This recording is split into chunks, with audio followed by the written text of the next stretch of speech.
Hello friends, इस video में मैं थोड़ा फॉल्स ट्विन और ट्विन फ्लेम रिलेशनशिप के बारे में गाइडेंस देना चाहती हूँ लोगों को। मैं अभी ट्विन फ्लेम जर्नी के बारे में रिसेंटली ही मुझे कुछ सालों में ज़्यादा डीपली समझ में आया। पर ऑलमोस्ट 20 इयर्स पहले जब मैं एक रिलेशनशिप में थी, उस वक्त एक पुश पुल डायनामिक्स चल रहा था उस रिलेशनशिप में। बहुत ही वो इंटेंस रिलेशनशिप था। और अगर कोई ट्विन फ्लेम चैनलिंग्स देखने लग गए हैं या उनको गाइडेंस मिली है किसी लोगों के ट्विन फ्लेम चैनलिंग वीडियोस देखना, तो तब इसका मतलब ये है कि धीरे धीरे यूनिवर्स भगवान उनको जगाने की कोशिश कर रहा है, लेके जाने की कोशिश कर रहा है ट्विन फ्लेम जर्नी की तरफ। तो इसका मतलब अगर हमेशा ऐसा नहीं होता कि जिस वक्त आपको गाइडेंस मिली है ट्विन फ्लेम्स के बारे में समझने की, कि आप उस वक्त ट्विन फ्लेम जर्नी में हो।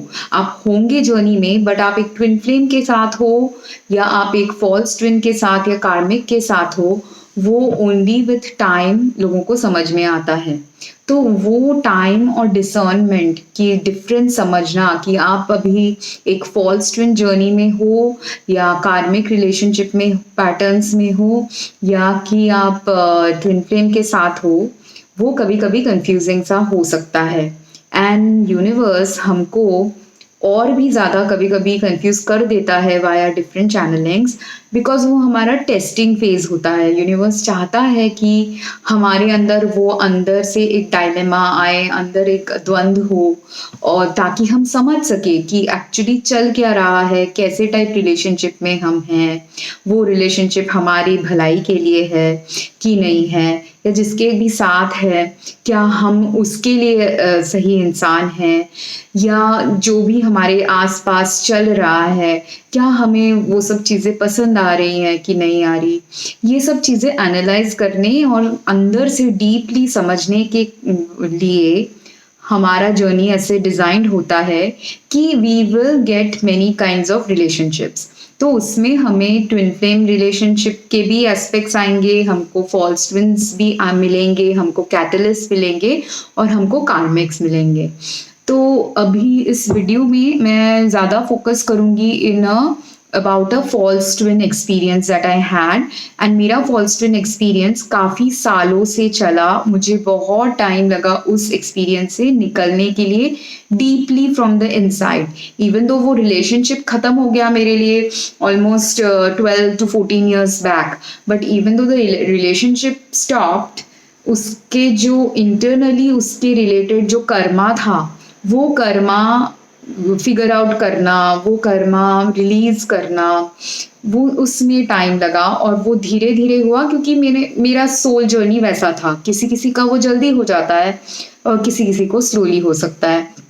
और मुझे ऐसे लगा कि जो इंसान मेरा फॉल्स ट्विन था, कि उसके साथ शायद इस जन्म का भी कर्मा नहीं था, शायद कोई पिछले जन्म का कर्मा है या फ्यूचर जन्म का कर्मा है। तो उसके सोल के साथ एक था deeper soul connection.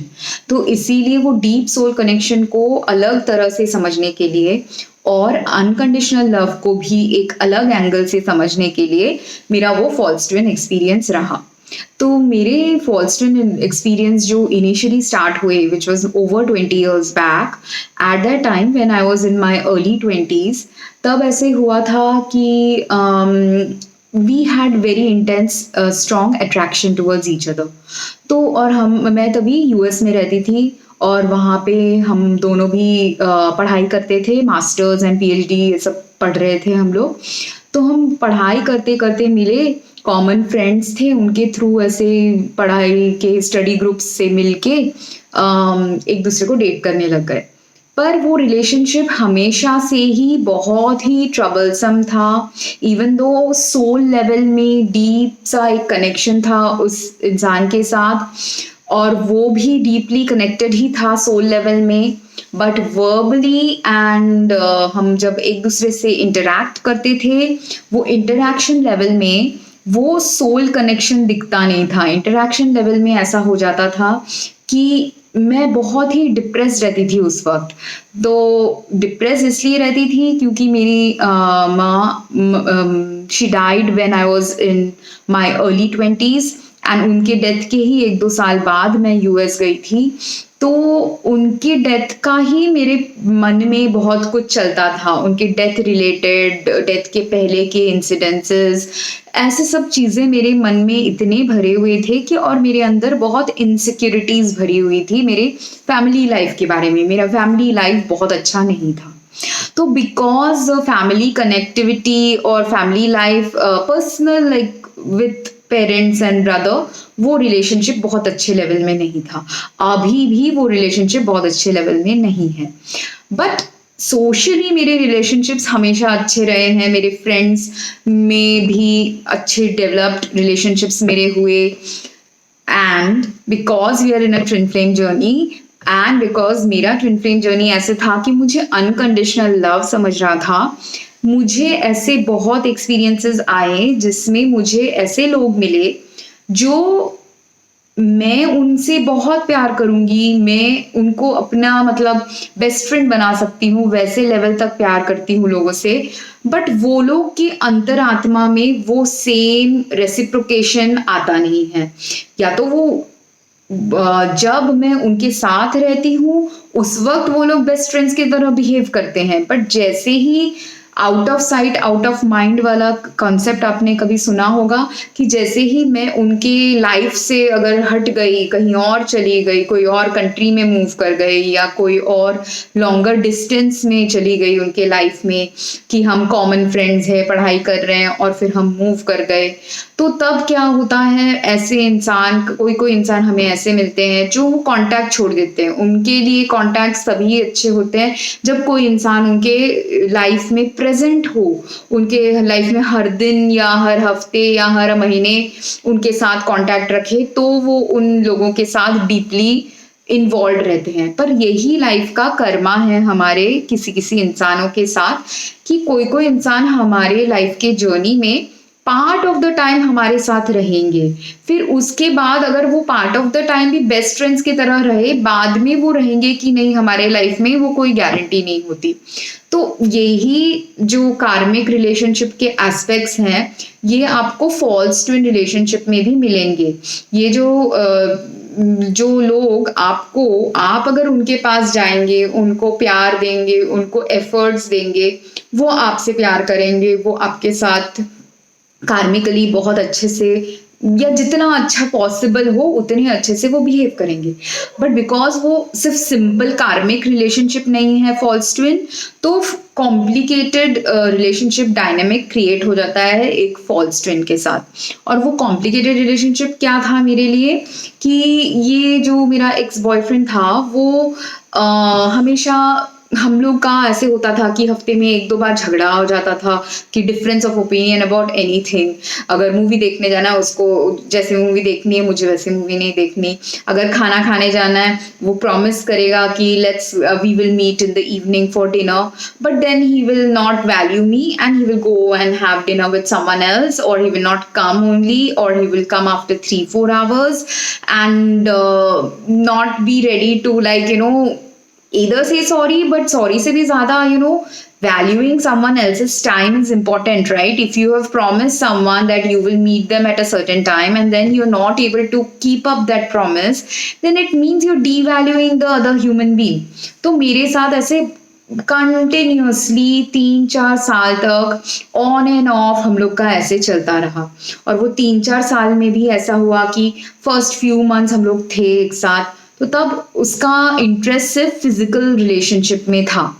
And I was Indian लड़की होके, और मेरी फैमिली बहुत कॉन्जर्वेटिव बैकग्राउंड की थी, तो मेरे अंदर वो इनबिल्ट एक ऐसा था कि मुझे किसी के साथ इंटीमेसी नहीं करनी, सेक्सुअल रिलेशनशिप नहीं रखना, और not before marriage.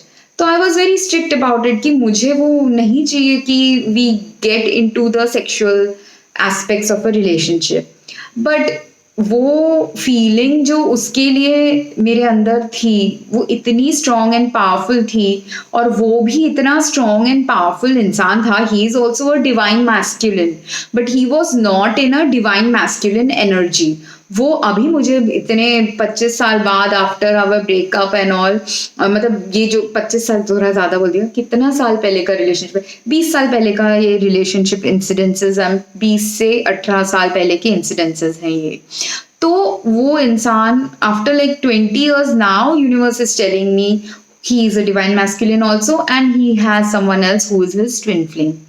But even though he is also a divine masculine, वो divine masculine energy में तभी आ पाएगा अच्छे से जब वो डिवाइन मैस्कुलिन बनने के सारे स्टेप्स वो फॉलो करेगा। जो इनर वर्क हम बोलते हैं, वो इनर वर्क हम सबको करना पड़ता है, और इनर वर्क यही है जानना कि हमारे अंदर क्या चीजें हैं जो एक रिलेशनशिप को अच्छी तरफ भी लेके जा सकता है, और हमारे अंदर क्या चीजें हैं जो एक रिलेशनशिप को बुरी डायरेक्शन में लेके जा सकता है। और हम जितना अच्छे से अपने आप को जान पाते हैं, उसी से जितना अच्छा आप अपने आप को जानोगे उतना अच्छा आप दूसरे इंसान को जानोगे, और जितना अच्छा आप एक दूसरे को जान पाओगे तभी जाके आप एक गुड रिलेशनशिप में रह सकते हो। एंड सिर्फ जान पाना इंपॉर्टेंट नहीं होता, आपको अपने अच्छे बुरे चीजों को जान के, किसी और इंसान के अच्छे बुरे चीजों को जान के आपको ये भी समझना होता है, एक्सेप्ट करना होता है अपनी खुद की खामियां एंड खुद के अच्छाइयां, दूसरों की खामियां उनकी अच्छाइयां, तभी जाके आप ब्यूटीफुल रिलेशनशिप क्रिएट कर सकते हैं। तो ये सब अंडरस्टैंडिंग मेरे अंदर 20 साल पहले नहीं थी। मैं तभी अर्ली 20s की एक लड़की थी जो as I said I was thinking more about parental things, कि मेरे घर में कंजर्वेटिव हैं, क्या होगा क्या नहीं होगा। तो मैं एकदम स्ट्रिक्ट थी कि मुझे इंटीमेट रिलेशनशिप चाहिए ही नहीं। बट ये लड़का इतना स्ट्रॉन्ग एंड पावरफुल एनर्जी था उसका, he would want to have sex, he would want to go towards a sexual relationship. तो मैं उसके साथ वो भावुक में बह के मैं गई भी थोड़ा सेक्सुअल साइड में, but again I was very very like afraid कि अगर मैं तभी, क्योंकि मैं ग्रेड स्टूडेंट थी, स्टूडेंट लाइफ में हूँ, हार्डली कुछ सैलरी मिलती है, it is enough salary to just have a normal daily life as a student. But उसमें भी ऐसा हो गया कि हम थोड़े महीने बाद मेरा एग्जाम टाइम था, उस वक्त ये लड़का, वो इंटेंस रिलेशनशिप इतना था कि उसने ब्रेक ऑफ कर दिया। तो उस ब्रेक ऑफ में मेरा तो फॉल्स ट्विन ऐसा होता है कि फॉल्स ट्विन रिलेशनशिप, जब भी आपका कोई इंपॉर्टेंट टाइम आता है लाइफ में, you will see most of the time, 90% of the time वो फॉल्स ट्विन जो है ना आपको उसी वक्त छोड़ देगा जब आपको उसकी जरूरत होगी, या इमोशनली आपको सपोर्ट चाहिए, या मेंटली आपको कोई सपोर्ट चाहिए, उसी वक्त फॉल्स ट्विन आपको छोड़ देगा। ट्विन फ्लेम्स भी शायद ऐसे करते हैं, बट ट्विन फ्लेम का जो मेरा एक्सपीरियंस रहा है थोड़ा अलग रहा है, तो उसके बारे में मैं थोड़ी देर बाद बताती हूँ, क्योंकि वो मेरे ट्विन फ्लेम मेरे लाइफ में बहुत अजीब सी एक चीज हुई है, वो भी मैं बाद में एक्सप्लेन करूंगी। बट मेरे को कॉन्शियसली मेरे ट्विन फ्लेम के बारे में ओनली 5-6 years पहले ही पता चला, और consciously deeply understanding the twin flame journey also happened in recent times only. उसके पहले मुझे सिर्फ ये फॉल्स ट्विन एक्सपीरियंस बहुत सालों का चल रहा था, एंड एट दैट टाइम मुझे 15 साल पहले या कुछ पता था, चला था कि ट्विन फ्लेम करके कुछ होता है। बट जब मैं वो ट्विन फ्लेम का डिस्क्रिप्शन पढ़ती थी, मुझे लगता था हाँ शायद ये लड़का मेरा ट्विन फ्लेम हो सकता है, बट जो डीपर लेवल लव होना चाहिए वो मैंने कभी इस लड़के के तरफ से मेरे लिए देखा नहीं। मतलब he couldn't demonstrate his love towards me, his only interest seemed like he was a very good friend. Even now I can consider him as a good friend, but again in terms of a good friend also, he was only a good friend because मैं तभी एक foreign country में रहती थी, तभी ज्यादा लोगों को जानती नहीं थी, और अगर मैंने और ज्यादा सोशल सर्कल उस वक्त बना दिया होता अपना, तो शायद ये मेरा फ्रेंड भी उतने दिनों का होता नहीं। हमारा इसलिए रिलेशनशिप ऐसा चला कि हम लोग दोनों ही थोड़े से प्राइवेट से इंसान थे, तो ज्यादा लोगों से मिक्स एंड मिंगल इनिशियली करते नहीं थे, तो थोड़ा सा ही जो छोटा सा हमारा फ्रेंडशिप का सर्कल था, वो सर्कल छोड़ के हम लोग दोनों एक दूसरे के फ्रेंड जैसे बन गए, या सपोर्ट सिस्टम बन गए।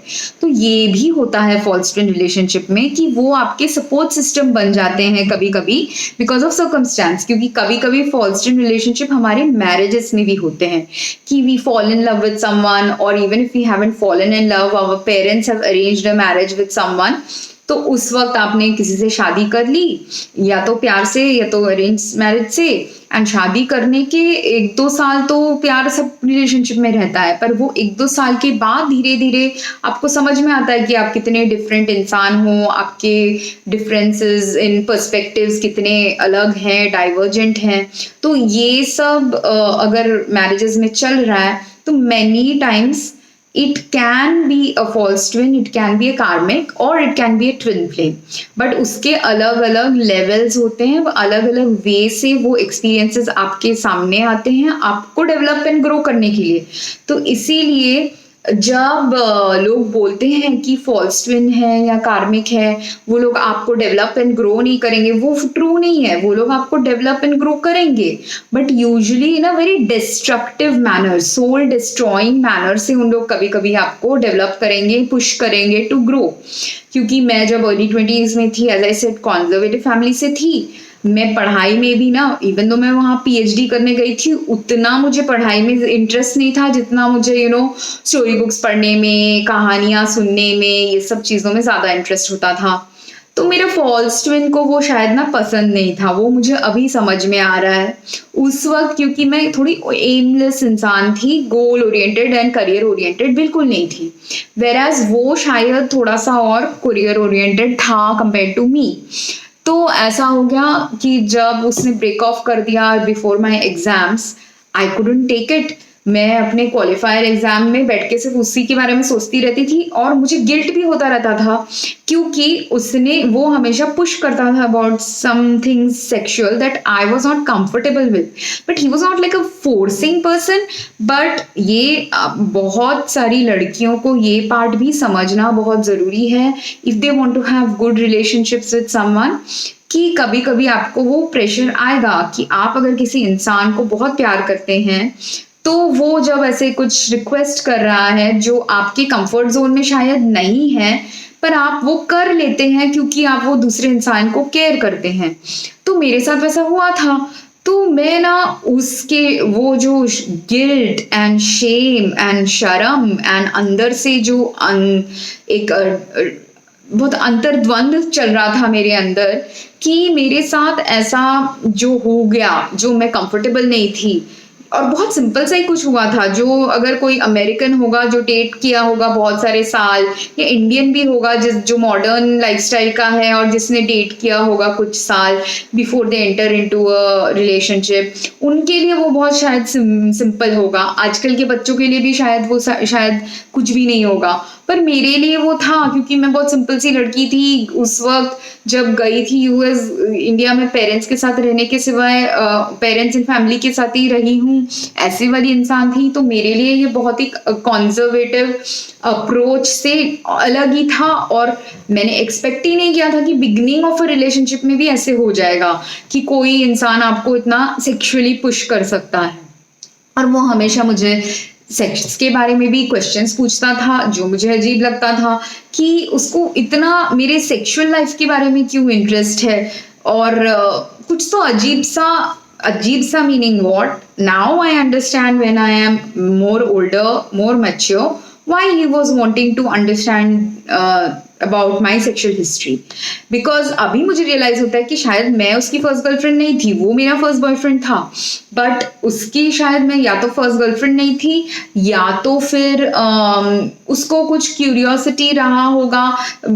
Even if I was his first girlfriend, he was very curious about the opposite gender, but in a very clinical manner. He was not curious about knowing that about me because he loves me। At least मुझे वैसे लगता था कि उसका curiosity was, मेरे जगह अगर कोई और लड़की भी वो डेट कर रहा होता तो वो उसको भी वैसे ही क्वेश्चंस पूछता। It was not a very specific to me kind of a question, it was just a curiosity about a women kind of a question that he was doing, जो मुझे अनकंफर्टेबल इसलिए लगा क्योंकि वो एकदम ही within like few days of date, starting to date, he did that.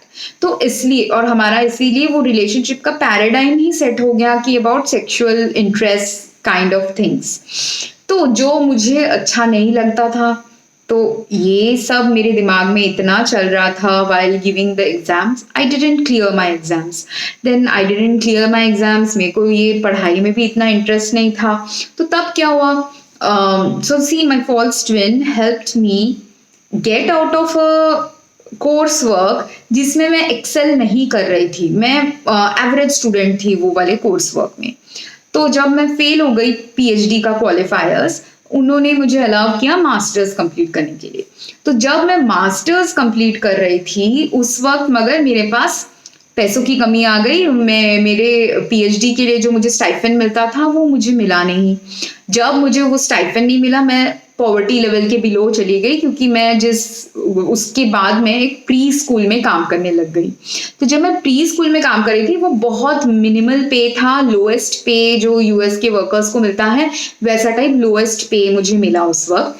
And I was not able to sustain living. जो एक 2 साल ऑफ यूएस के लाइफस्टाइल में मैंने एक particular way of living set कर लिया था, वो वाला लिविंग मेरे से हो नहीं रहा था. मेरे living cost were not working out. तो अभी फॉल्स ट्विन था करके वो उसने कभी जानने की कोशिश नहीं की कि मेरे लाइफ में प्रॉब्लम्स क्या चल रहे हैं. वो सिर्फ आता जाता रहता था कि वंस अ वीक हम लोग मूवी देखने जाएंगे, और हम क्योंकि पुअर ग्रेड स्टूडेंट्स थे तो हम सिर्फ सबसे सस्ती वाली मूवी जाके देख के आते थे. तो सस्ते वाला डिनर डेट, सस्ता वाला मूवी, और ये सब मैंने कभी एक्सपेक्ट नहीं किया कि मुझे फैंसी डिनर डेट कोई लेके जाए या फैंसी मूवीज कोई लेके जाए. मुझे मूवीज देखना पसंद था, उसको भी मूवीज देखना पसंद था. And we had no one else to hang out with. हमारे सारे बाकी के जो नए नए फ्रेंड्स बने थे वो लोग भी एक दूसरे को डेट कर रहे थे या अपने ही लाइफ में बिजी थे, काम करने में, रिसर्च करने में, सब क्योंकि पीएचडी स्टूडेंट्स थे. तो ऐसे करके ऐसा हो गया कि हमको सिर्फ एक दूसरे की ही कंपनी कभी कभार मिलती थी. पर इसीलिए हम हफ्ते में एक बार मिलने की कोशिश करते थे. एक बार ना हो 2-3 बार मिलने की कोशिश करते थे. आजू बाजू ही रहते थे, ज्यादा 5 या 10 मिनट का रास्ता होता था, चल के जाएंगे तो मिल सकते हैं. But that is the problem जो होता था मेरे को, कि मुझे चाहिए था कि if you are in love with someone you would want to, आपको उसके साथ आपकी जिंदगी के जितने अच्छे पल आप बिता सको वैसा आपका इंटरेस्ट होगा. उसको वैसा इंटरेस्ट नहीं था. तो वो हफ्ते में 2 या 3 बार ही मुझे रिमेम्बर करके मिलने आता था. तो जब फाइनेंशियल इश्यूज चालू हो गए, I decided I move out somewhere else. And before the financial issues had started we had also bought a car together. Car का भी ऐसा हुआ कि मेरे को ड्राइविंग आती नहीं थी. मुझे ड्राइविंग लाइसेंस इंडिया से मिल तो गया था, पर मैं कॉन्फिडेंट नहीं थी यूएस के हाई स्पीड में ड्राइव करने का. और इंडिया में सिर्फ लाइसेंस ऐसे ही नाम का काइंड ऑफ ड्राइविंग स्कूल जाके मिल तो गया था, पर मैंने वो 10 दिन का ड्राइविंग स्कूल छोड़ के कभी गाड़ी और चलाने की जब कोशिश की, मेरा हाथ उतना सेट नहीं था. तो मुझे वो गाड़ी, जब हमने कॉमन गाड़ी खरीदी वही यूज करता था गाड़ी, मैं बिल्कुल ही यूज नहीं करती थी गाड़ी for the first almost 1 year of that relationship. तो हमारा रिलेशनशिप ऐसा मतलब का रिलेशनशिप बन गया कि गाड़ी एक कॉमन फैक्टर है, जिसके वजह से also sometimes we will meet कि मुझे ग्रोसरी जाना है, तो आई विल कॉल हिम कि मुझे ग्रोसरी जाना है, तो then he will bring the car and we will go. तो ऐसे सब मतलब वेरी इनबैलेंस्ड रिलेशनशिप होता है एक फॉल्स ट्विन के साथ. आपको ऐसा होता है, रिलेशनशिप इतना इम्बैलेंस इसीलिए होता है कि आप भी इमेच्योर होते हैं, वो पर्सन भी इमेच्योर होता है. आप भी वाइस नहीं होते, वो पर्सन भी इतना वाइस नहीं होता. तो इसलिए क्या हो जाता है कि एक बैलेंस हम नहीं रख पाते. और फॉल्स ट्विन्स हमको यही सिखाने के लिए आते हैं कि कैसे हम वो बैलेंस डेवलप करें. अब मैं जब रिफ्लेक्ट करके देखती हूँ तो मुझे समझ में आता है कि मैं ही I could have been a little bit more stronger, but I was not a very strong that way monetarily insistent person always. तो because of that only वो 1 साल आराम से वो गाड़ी लेके घूमता रहा. फिर बाद में मगर मुझे जब जरूरत पड़ी कि मेरे पास पैसे नहीं है ये घर में रहने के लिए, जितना मैं अर्न कर रही हूँ it is not enough to just stay alone. मतलब मैं एक डॉर्मेट्री में रहती थी, पर वो डॉर्मेट्री का भी कॉस्ट थोड़ा हायर था. तो मैं और सस्ता हाउसिंग में चली गई कि जहाँ 2 लड़कियां एक रूम को शेयर करेंगी instead of 1 girl in 1 room. तो वो थोड़ा और चीपर हो गया, मेरे बजट के अंदर थोड़ा आ गया. एंड उस वक्त जाके फाइनली आई आस्क्ड कि वो गाड़ी मुझे चाहिए, क्योंकि तभी मेरे को मैं दूर चली गई जहाँ मैं वर्क करती थी, वो वहां तक पहुंचने के लिए मेरे पास और कुछ नहीं था. So then, that time he also understood. So I started using this car and he then decided eventually थोड़े महीनों बाद टू बाय अनदर कार, क्योंकि पहले पहले मैं सिर्फ पार्ट टाइम वर्क कर रही थी और वो जहाँ वर्क कर रहा था वो उसके घर के पास था, तो उसको चल के जाने में कोई प्रॉब्लम नहीं होता था। तो ऐसे होता था कि for 4-5 hours of the day I would use the car and then the rest of the day he would use the car. But then हमारा रिलेशनशिप, बिकॉज ये तो एक फंक्शनल एस्पेक्ट हो गया, बट दूसरे एस्पेक्ट्स में हमारा रिलेशनशिप इतना अच्छा नहीं था, झगड़ा चलता रहता था। सेक्सुअल वाला जो डायनामिक्स है वो भी ऐसा होता था कि ही वुड प्रॉमिस कि नहीं मैं कुछ सेक्सुअल नहीं करूंगा, हम लोग सिर्फ एक साथ बैठ के मूवी देखेंगे। वो नेटफ्लिक्स एंड चिल वाला जो कॉन्सेप्ट है अभी निकला है, वो Netflix and chill type conflict, वहां पे तभी नेटफ्लिक्स चालू नहीं हुआ था, बट हम ऐसे ही ऑनलाइन में हिंदी मूवीज देखते थे, या तो तब ऐसे Netflix and chill type dynamics आ जाता था जो मुझे पसंद नहीं आता था, तो उसमें ही इम्बैलेंस आ जाता था। And I used to tell him also कि आपको अगर कोई ऐसे चाहिए कि जिससे आपको सेक्सुअल ही इंटरेस्ट रखना है, तो then we should separate. You should date someone with whom you want that kind of a relationship, and I should have the allowance to go and date someone with whom I can have some romance, because मुझे एक romantic relationship की तलाश थी कि जो मेरे लिए care करे, क्योंकि मेरे फैमिली लाइफ में कोई ऐसा नहीं था कि जो पूछे मुझे फोन करके कि आप कैसे हो, आप खाना खाते हो कि नहीं, मैं जी रही हूँ कि मर रही हूँ, मेरे फैमिली में कोई मुझे नहीं पूछता था। तो ये जो फाइनेंशियल इश्यूज भी मेरे आए लाइफ में, not a single person in my family और फ्रेंड्स न्यू कि मेरे साथ ये सब चल रहा है, क्योंकि कोई मुझे इतना उनके पास टाइम नहीं था। Everyone was living their own lives, doing their own things. Some of my friends were getting married, some of my friends were dating someone else. तो हम डेटिंग रिलेटेड कुछ बातें कर लेते थे ऐसे सुपरफिशियली, हाँ फाइनेंशियल इशू है मैं चली गई वैसा, बट वो जो अंदर से आपके अंदर जो तकलीफ चल रही है वो समझने के लिए किसी के पास टाइम नहीं था, ऐसा हो गया। एंड डायरेक्ट फैमिली जो है उनको तो छोड़ ही दो, वो लोग तो मैं चली गई मतलब चली गई। और यूएस में आप रहते हो तो इंडिया के लोगों के दिमाग में ऐसे आ जाता है कि आप तो आलिशान जिंदगी ही जी रहे हो। अगर आप इंडिया के कंपैरिजन में अगर आपकी सैलरी 20-22 हजार भी हो ना, वो 20-22 हजार यूएस में एनफ नहीं होता है, depending on where you are staying. ठीक है, इंडिया में 20-22 हजार as a basic salary is a good salary, 50 हजार is a great salary, but US में वैसा नहीं होता है। वो 50 हजार का भी सैलरी कभी कभी जस्ट बेसिक नीड्स को कवर करने के लिए होता है। तो वो यहाँ के इंसान नहीं समझ रहे थे, और मेरा ऐसा ही हुआ कि इनिशियली मेरा सैलरी 50 हजार के ऊपर था, फिर सैलरी मगर 20 हजार का हो गया, जो 20 हजार वॉज नॉट इनफ, क्योंकि मेरे महीने का खर्चा 25 हजार के ऊपर हो जाता था।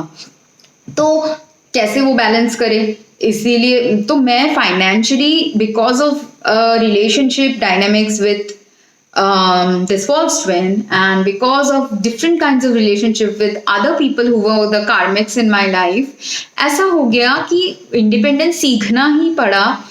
अपने बारे में, पैसों के बारे में, कैसे पैसे मैनेज करना है इफेक्टिवली, ये सब धीरे धीरे सीखना पड़ा। तो वो आपका, if you are a divine feminine, आपको ये सब सीखना पड़ेगा जानने के लिए कि how to become a balanced human being, how to become a well rounded human being, how not to be stuck in societal paradigms. Because societal paradigm अगर एक मेरे एज की उस वक्त 24 ईयर्स ओल्ड वुमेन का कुछ अगर एज था, उस वक्त आपको अगर फाइनेंस मैनेजमेंट कोई करने बोले, very few 24 year old will be thinking about finance management either in US और इन इंडिया। यूएस में होंगे तो आपने सीख लिया होगा एक्चुअली तब तक, क्योंकि कभी कभी some of those people start working in 10 years to start earning छोटा छोटा मनी का थिंग्स, बट वो इंडिया में हम सीखते नहीं है। इंडिया में हम पेरेंट्स के साथ ही रहते हैं 20-22 सालों तक, तो हम पैसा कब अर्न करने लगते हैं, उसके बाद अर्न करने लगते हैं। तो मेरे साथ भी वही हुआ कि मेरा फर्स्ट पैसा अर्निंग यूएस में चालू हुआ, और वही से मैंने फिर बजटिंग एंड स्ट्रक्चरिंग लाइफ वही सब सीखा।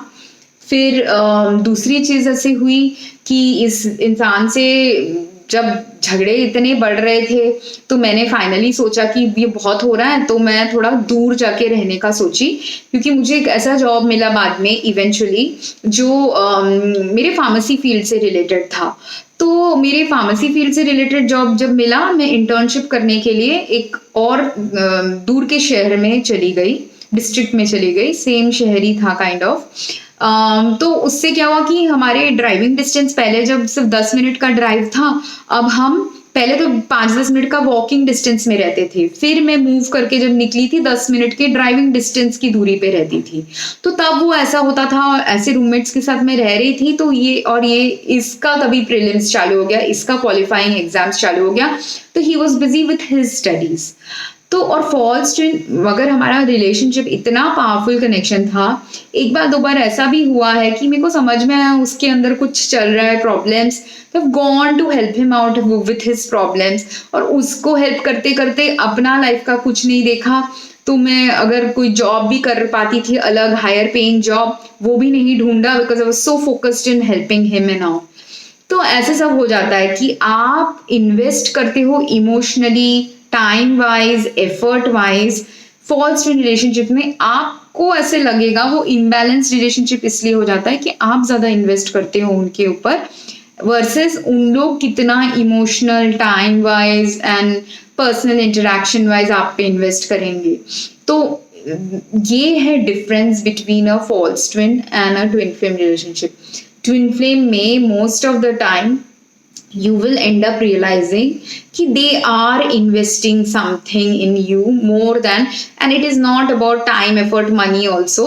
Sometimes in a twin flame relationship, मेरे साथ जो comparison जो अगर मैं करूँ, तो twin flame में मेरा कैसे हुआ है, मैं मेरे twin flame से जब मुझे यूनिवर्स ने बताया कि this person is my twin flame, partly मेरे को बहुत अच्छा लगा और पार्टली मैंने बिलीव ही नहीं किया, because my twin flame I felt वो social status wise very different from me. तो मुझे ऐसे लगा कि इवन दो सम सिमिलरिटीज हमारे थे in our journey, professional journey का सम लेवल्स वेरी सिमिलर, कि उसके भी लाइफ में मैंने नोटिस किया कि उसके लाइफ में भी स्ट्रगल्स थे, उसके लाइफ में भी वो सिंपल बैकग्राउंड से था, बट वो एक status level wise he is in a different social status. तो because of that I was feeling like ये मेरा ट्विन फ्लेम है भी तो डिफरेंस है। दूसरी चीज है, मेरा ट्विन फ्लेम मेरे से एज में यंगर है, लुक्स में वेरी मच बेटर लुकिंग है, and this looks and age related experiences I had with my false twins and soulmate relationships in the past. तो उससे मेरे को समझ में तो आ रहा था कि यूनिवर्स जो बता रहा है कि ये मेरा ट्विन फ्लेम है, वो मुझे धीरे धीरे समझाया यूनिवर्स ने कि क्यों ये मेरा ट्विन फ्लेम है। बट जब इनिशियली मुझे पता चला, मैं क्यूरियोसिटी से उससे मिलने गई, और क्यूरियोसिटी से जब मिली तब मुझे कुछ इतना फील नहीं हुआ कि जो ट्विन फ्लेम्स के बारे में पढ़ के गई थी कि आप अगर ट्विन फ्लेम को मिलोगे तो एकदम अमेजिंग सा एक्सपीरियंस हो जाता है, या something you will feel from inside. May be मेरा चक्रास ब्लॉक था, या उसके चक्रास ब्लॉक थे, या उसने चक्रास ब्लॉक करके रखे हुए थे, I don't know. But when we met as very simple two people meeting each other, and very simple meeting था। But after I came back from just a few minutes of interaction, he didn't leave my mind, and universe kept reminding me about him, and even though I wanted to avoid thinking about him, बार बार मेरे पास उसी के नाम के messages या romantic songs YouTube में आ जाते थे, या वो लाल इश्क सॉन्ग है, वो सॉन्ग जब मैं देखती थी और एक फोटो मैंने उसके साथ खींचा हुआ था, वो फोटो में अगर वो फोटो मैंने डाल दिया, suppose I am remembering him and looking at the photo and लालिश सॉन्ग चल रहा है, उसमें तेरा नाम इश्क मेरा नाम इश्क जब आता था वो वर्ड्स, उसमें होता था कि तेरे नाम में मुझे मेरा चेहरा दिखता था और मेरे नाम में उसका चेहरा दिखता था। बिकॉज वो ट्विन फ्लेम रिलेशनशिप वैसे ही होता है कि he is you and you are him, है ना। तो divine masculine and feminine, they are both just two different bodies में सेम सोल। तो इसीलिए वो तेरा नाम मेरा नाम में उल्टा हो जाता था, क्योंकि मेरे नाम में you should be looking at you and तेरे नाम में you should be looking at him, but उल्टा हो जाता था कि जब वो मेरा नाम वर्ड आता था, मेरे आईज के सामने वो इमेज फ्लैश होता था कि मेरे नाम में उसका चेहरा दिख रहा है और उसके नाम में तेरे नाम इश्क के सेंटेंस में मेरा चेहरा दिख रहा है। तो he is me, I am him, वैसा वाला यूनिवर्स मुझे गाइडेंस देने लग गया। And then for 1 year continuously I got all different kinds of messages, जिससे मुझे समझ में आया धीरे धीरे कि पॉसिबिलिटी क्यों है कि वो मेरा ट्विन फ्लेम है, and where we are very similar, where we are different, and सी डिफरेंसेस आपके हर इंसान के साथ होंगे ही, तो इसीलिए before I met my twin flame और understood that he is my twin flame, because according to my twin flame I have met him even before this first time when I met him, जो मेरे को ना अच्छे से remembrance नहीं है of the incidences to से कि when he's saying that these people are him, I am not 100% convinced that they are him. Because मेरा ना memory of meeting these people that he's talking about is very blurry. I don't have a facial recognition of who, like, you know, he has told me like childhood में we might have met. तो अभी वो जिस person को मैंने childhood में meet किया है वो यही है, वो मुझे गारंटीड मैं नहीं कह सकती, क्योंकि मेरे पास कोई फोटोज नहीं है, मेरे पास कोई बस एक वेग मेमोरी सा है। तो एनीवेज बेसिकली उससे मैं मिली हो सकती हूँ पहले भी, और in our relationship actually I think I am the divine